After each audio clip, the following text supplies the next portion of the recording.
Dort, wo die AfD in die Parlamente eingezogen ist, hat es oft nicht lange gedauert, bis es zu einem ersten Eklat kam.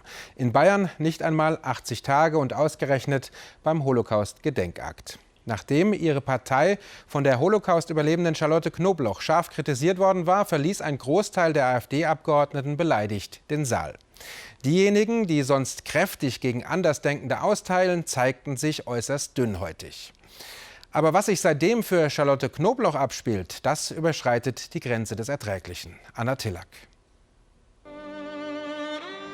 Vergangenen Mittwoch im Bayerischen Landtag. Es ist die Feierstunde zum Gedenken der Holocaust-Opfer. Charlotte Knobloch, die ehemalige Vorsitzende des Zentralrats der Juden, ist als Zeitzeugin geladen, um über ihre Erlebnisse in der NS-Zeit zu sprechen. Ich habe Rumoren, Unruhe gespürt und auch gehört, habe aber weitergesprochen, konnte noch nicht feststellen, was eigentlich da die Ursache ist. In ihrer Rede kritisiert Knobloch offen die AfD. Diese sogenannte Alternative für Deutschland gründet ihre Politik auf Hass und Ausgrenzung und steht nicht nur für mich, nicht auf dem Boden unserer demokratischen Verfassung. Plötzlich Unruhe. Kehren Sie zurück zu dem Eid, den Sie auf unser Land geschworen hatten. Abgeordnete der AfD verlassen den Saal, 18 von 22. Und lassen Sie uns den Hass entgegentreten. Verehrte Anwesende. Nur wenige Sekunden später stehen die Abgeordneten der anderen Parteien auf. Stehender Applaus für die 86-Jährige.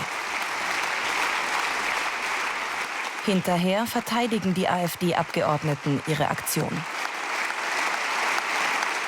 Wir fühlen uns manchmal wie Aussätzige, nur weil wir vielleicht nicht die Mainstream-Meinung vertreten. Und von daher wollte ich ein Statement setzen. Ich möchte nicht, dass dieser Tag, den ich heute hier mit meinen Kollegen in Stille begehen wollte, dass der instrumentalisiert wird. Eine Sichtweise, die sofort im Netz aufgegriffen wird. Als wir Charlotte Knobloch ein paar Tage später zum Interview treffen, erzählt sie uns von den Konsequenzen. Seit dem beispiellosen Eklat im Landtag wird sie massiv bedroht. Es sind Beleidigungen, die ich hier nicht wiederholen möchte. Es ist sehr, sehr schlimm, bis hin zu Morddrohungen. Hat es jetzt seit dem Eklat letzter Woche zugenommen? Absolut, es hat zugenommen. Also ich bin informiert über diese Themen, die an mich gerichtet sind.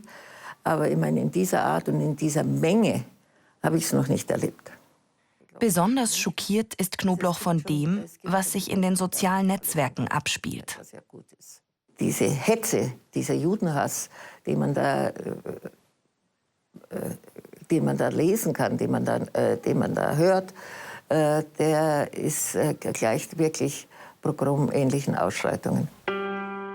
Die Novemberpogrome von 1938 erlebt Charlotte Knobloch hautnah mit. Sie ist damals 6 Jahre alt. Um seine Tochter vor der Deportation zu bewahren, bringt der Vater sie 1942 in ein fränkisches Dorf. Dort lebt und überlebt Charlotte Knobloch, getarnt als katholische uneheliche Tochter bei einer Freundin der Familie. Seitdem kämpft sie gegen das Vergessen. Umso härter trifft es sie, dass inzwischen immer mehr jüdische Familien fragen, ob das Leben für sie in Deutschland noch sicher ist. Und da würde ich mir schon Gedanken machen und die Dinge genau beobachten, inwieweit das jüdische Leben in Deutschland noch eine Zukunft hat. Knobloch hat die Landtagsbühne genutzt, um sich gegen den wachsenden Antisemitismus in Deutschland zu wehren. Und lässt sich dabei auch nicht aufhalten. Das, was ich erlebt habe, auch in Kindeszeiten, ich meine, da ist Angst in der heutigen Situation nicht auf meinem Tableau. Eine Frau wie sie, die den Holocaust überlebt hat, lässt sich nicht so leicht einschüchtern. Das hat sie wieder einmal bewiesen.